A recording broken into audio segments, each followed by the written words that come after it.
Hard work earns praise. But praise does something most people never examine.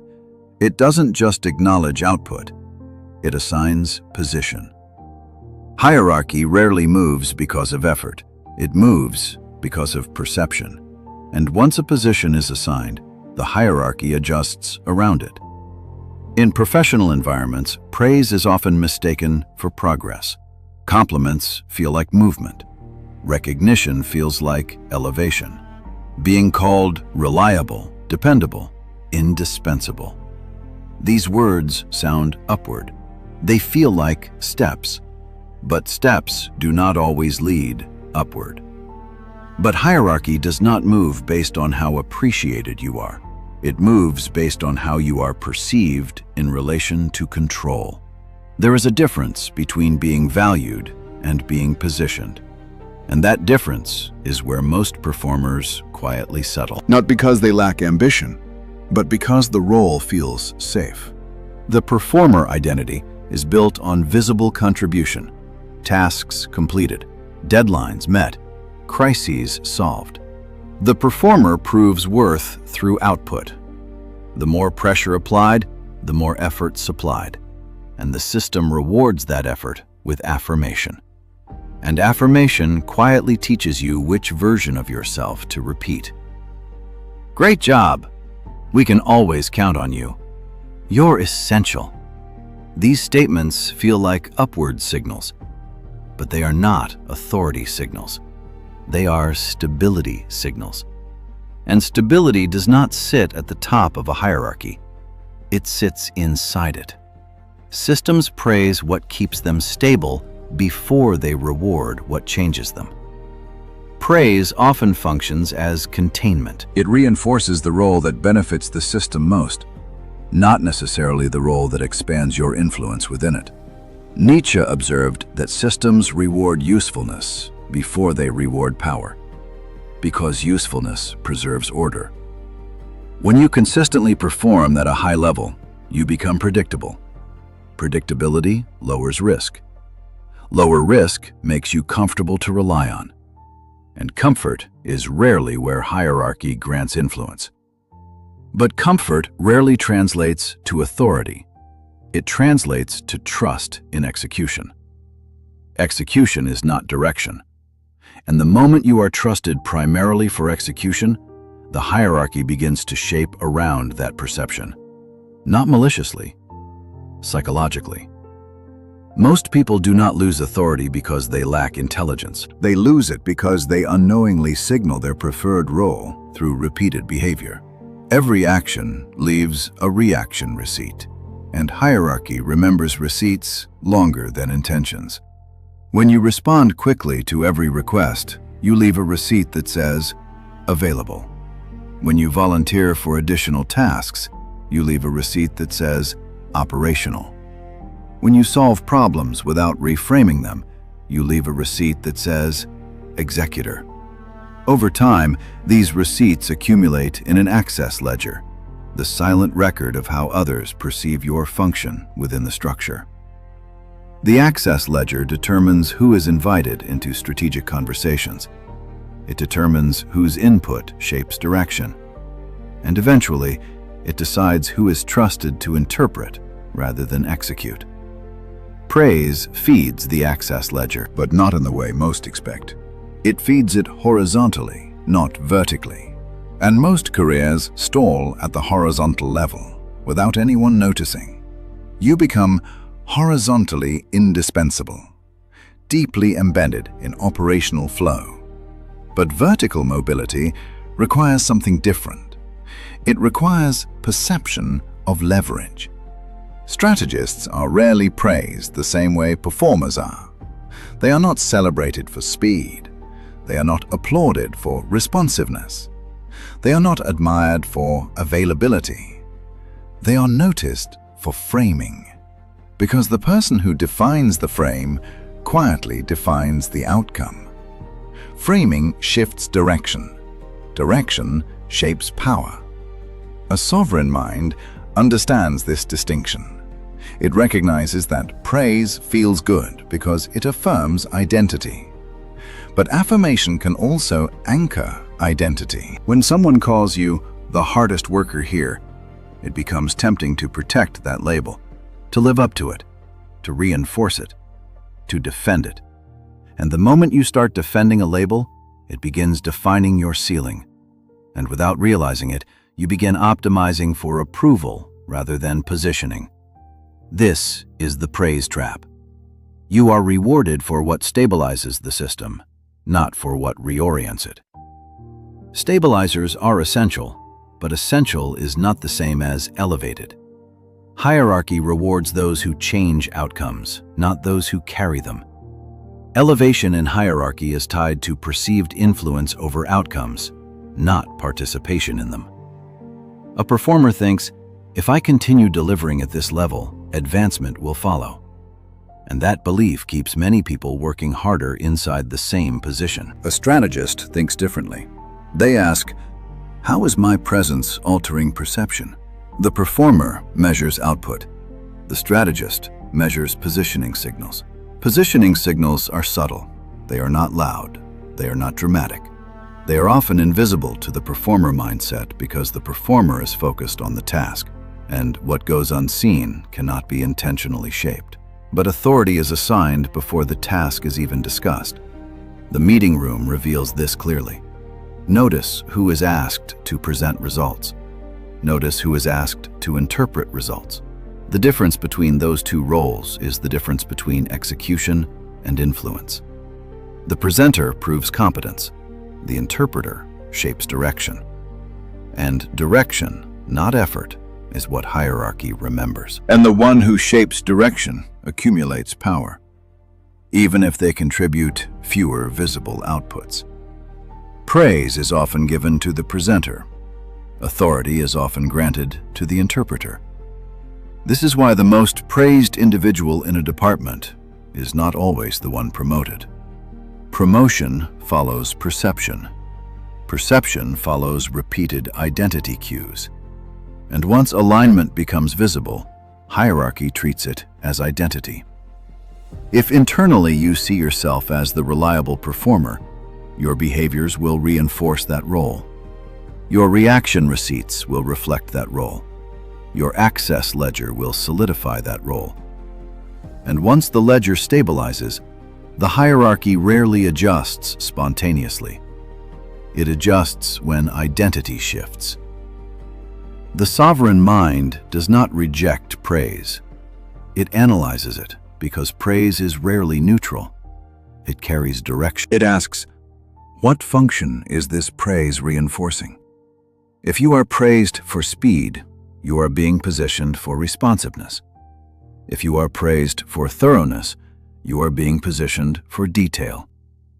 If you are praised for loyalty, you are being positioned for stability. Praise names the role the system expects you to continue playing. These are not negative qualities, but they are not strategic leverage by default. Strategic leverage comes from perceived authorship of direction. The moment you define the problem, you begin shaping the outcome. When you begin to influence how problems are defined rather than how they are solved, your identity shifts. But most performers never reach that stage because praise satisfies their need for validation before they question positioning. Validation can sedate ambition. Not loud ambition, silent positioning ambition. The desire to be seen differently.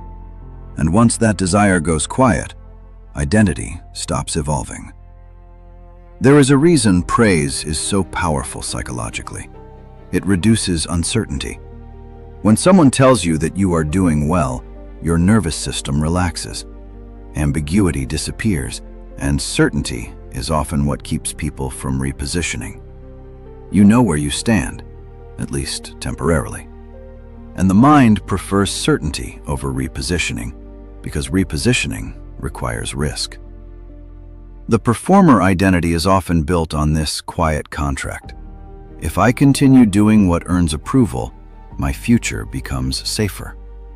But safety and authority rarely grow in the same direction. Authority introduces tension. It questions assumptions. It reframes problems rather than simply resolving them. And reframing can disrupt comfort, not just for others, but for the person attempting it. So the performer unconsciously chooses predictability. Praise becomes proof that the current strategy is working. Yet what feels like proof is often just reinforcement of role. This is where reaction receipts become invisible. The role feels natural, which is why it becomes hard to question. Because praise does not only come from leaders, it comes from peers. Teams begin to rely on you. They expect quick responses. They feel relief when you step in. And every time you rescue momentum, the collective perception strengthens. You are the one who keeps things moving.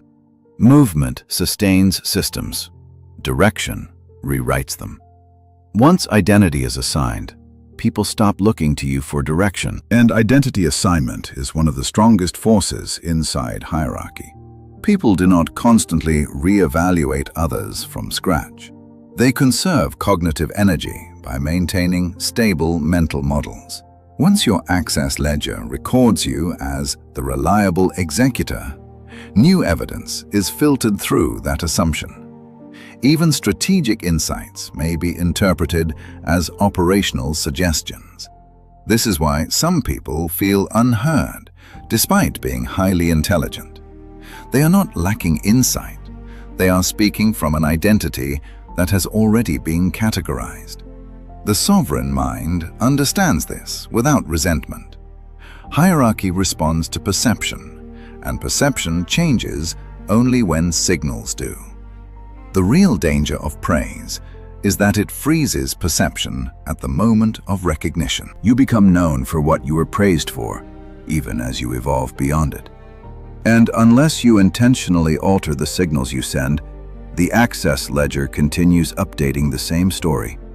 Reliable, consistent, safe, valuable, but contained.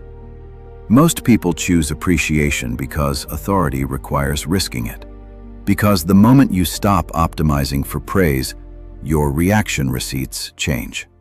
Your responses slow. Your questions shift. And your attention moves from solving tasks to interpreting structure. And that can feel uncomfortable to a system that relies on your predictability. Praise rewards predictability, and predictability becomes the ceiling.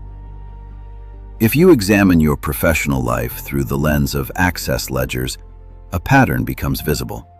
You are given access to spaces that match your perceived function. Performers are granted access to operational discussions. Strategists are granted access to directional discussions. The difference is not intelligence. It is identity signaling. Identity signaling is rarely deliberate at first. It begins as competence. Competence earns trust. Trust earns responsibility. Responsibility earns praise. And praise locks identity. That lock is subtle. It does not feel restrictive. It feels earned, which makes it harder to question. But the sovereign mind questions comfort. It recognizes that comfort can indicate stabilization rather than elevation. You can be the most comfortable person in the room and the least powerful. You can be the most appreciated and the least positioned. The praise trap does not diminish your value. It defines it narrowly. And once defined narrowly, mobility decreases. Strategists understand something performers often overlook. Authority is assigned based on perceived scarcity. Execution is rarely scarce. Interpretation is. When you become the best executor, you increase your operational value. But when you become the clearest interpreter, you increase your structural value. Structural value moves hierarchies. Operational value sustains them. This is not about abandoning hard work. It is about understanding the psychological ledger attached to it. Every repeated behavior reinforces an identity. Every identity carries a ceiling. And praise often cements the ceiling by making it feel like a crown. But a crown of approval is not the same as a throne of authority. And the difference between those two is where your next evolution begins. Because the real question is not whether praise is good or bad. The real question is, what role is your praise quietly securing you into? And once you see that clearly, you begin to realize something deeper. The hierarchy does not promote based on effort alone. It promotes who appears capable of redefining direction, which means the real shift does not begin with more performance. It begins with a change in how your identity is read. And that shift, from praised executor to perceived strategist, requires something most performers have never intentionally practiced. It requires learning how to alter the access ledger itself. And that is where the real shift begins. Because the real transition is not from hard worker to strategist overnight. It begins when you stop measuring your value by how much you are appreciated and start noticing how much influence your presence has before you even begin to speak. That moment changes the entire psychological game. Most people believe authority arrives after promotion, but authority usually arrives long before the title changes. Titles formalize perception. They do not create it. And perception shifts when identity signals shift. The performer identity is built on visible effort. The strategist identity is built on invisible orientation. One focuses on proving value through contribution. The other shapes value through interpretation. This difference is subtle enough that many professionals never notice when they cross the boundary, or when they fail to. Because the shift is internal before it becomes external. A sovereign mind begins to recognize that the hierarchy is constantly reading signals, even when no one is speaking. How you respond to ambiguity, how quickly you volunteer solutions, whether you defend your work or reframe the problem itself. Every moment produces reaction receipts, and those receipts update your access ledger in real time. The performer's receipts often say, reliable, fast, available, helpful. The strategist's receipts say something different, measured, selective, interpretive, directional. Neither identity is inherently better, but they are perceived differently, and hierarchy responds to perception, not intention. This is where many high performers feel confusion. They believe they are doing everything right. They work hard, they solve problems, they support the team, they receive praise. Yet when strategic decisions happen, they are informed rather than consulted. This moment creates quiet frustration. But frustration often leads to the wrong conclusion. People assume the issue is visibility, so they become louder.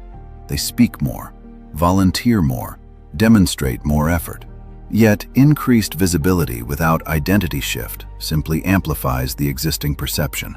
If you are seen as execution, louder execution does not create authority.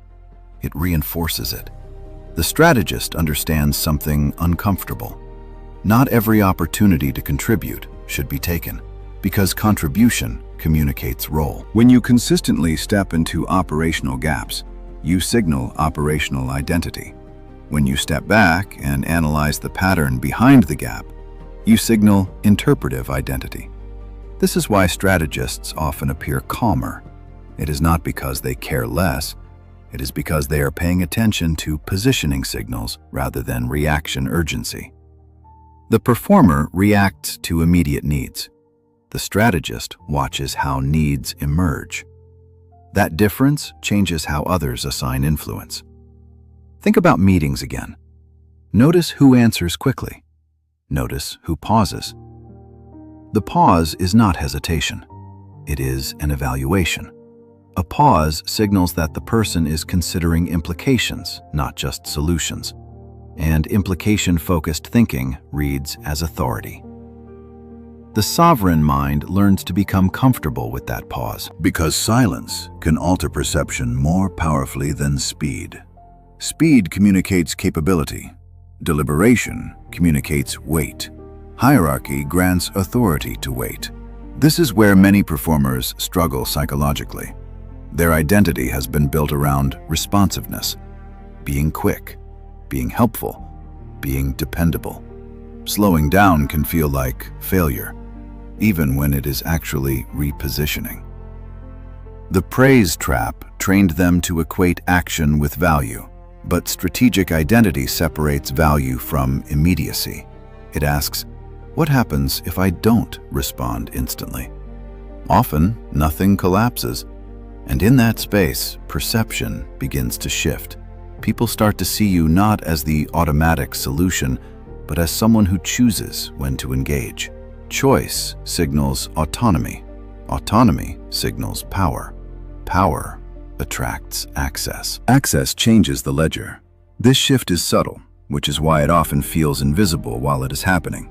You may notice fewer compliments at first, less immediate appreciation, because you are no longer feeding the system the same reaction receipts. And this stage can feel uncomfortable. The performer identity misses praise. It misses the clear feedback loop of effort followed by validation.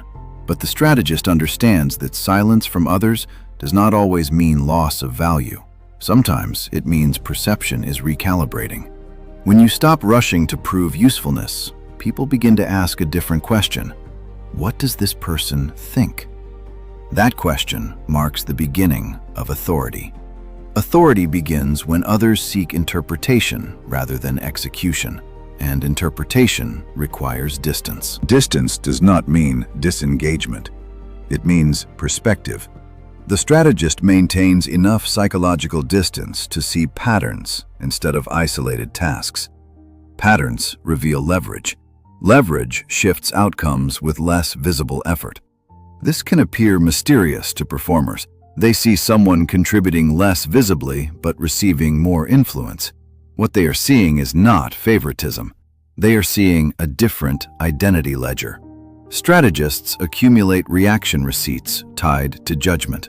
Performers accumulate receipts tied to effort. Effort earns gratitude. Judgment earns trust. Trust at the level of judgment is what opens strategic doors. Because decision-makers are not looking for the person who works hardest, they are looking for the person who reduces uncertainty.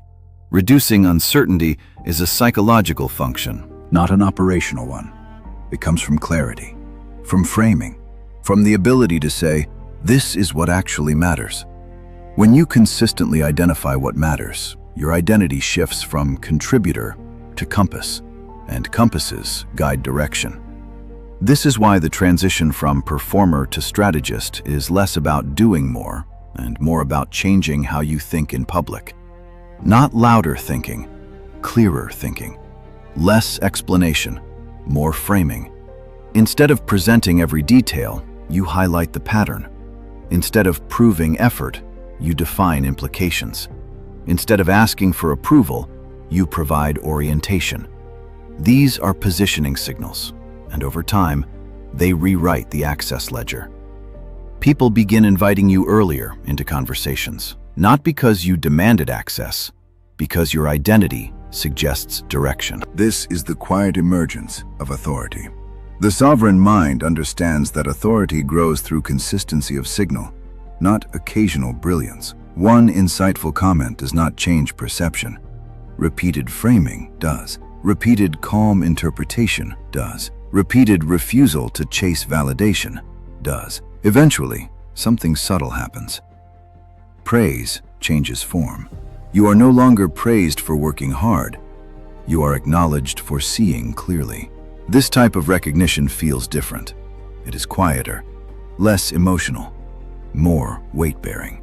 And this is where many people realize they have crossed into a new psychological territory. They are not being celebrated. They are being trusted. Trust at this level carries risk, because once you are seen as interpretive, your words shape outcomes. The performer identity protects you from that responsibility. The strategist identity invites it. This is also where the internal resistance becomes strongest. Because performance itself is socially rewarded. People like performers. They feel safe around them. Performers reduce friction. They absorb pressure. They make environments run smoothly. And when you begin shifting towards strategic identity, something subtle changes in how others respond.